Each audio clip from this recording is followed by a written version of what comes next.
আসসালামু আলাইকুম ওরহমতুল্লাহি ওবরাকাতুহ।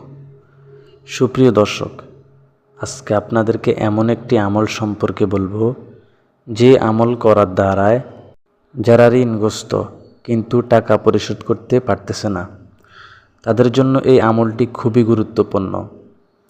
আল্লাহ তাআলার এই কোরআনে কারীমের আয়াতের উসিলায় আল্লাহ তাআলা আপনার ঋণ পরিশোধ করার সেই তৌফিক দিয়ে দিবেন।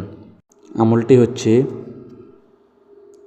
কুলিল্লাহুম্মা মালিকাল মুলকি তু'তিল মুলকা মান তাশাউ ওয়া তানজিউল মুলকা মিম্মান তাশাউ ওয়া তু'ইজ্জু মান তাশাউ ওয়া তুযিল্লু মান তাশাউ বিয়াদিকাল খায়র ইন্নাকা আলা কুল্লি শাইইন কাদির।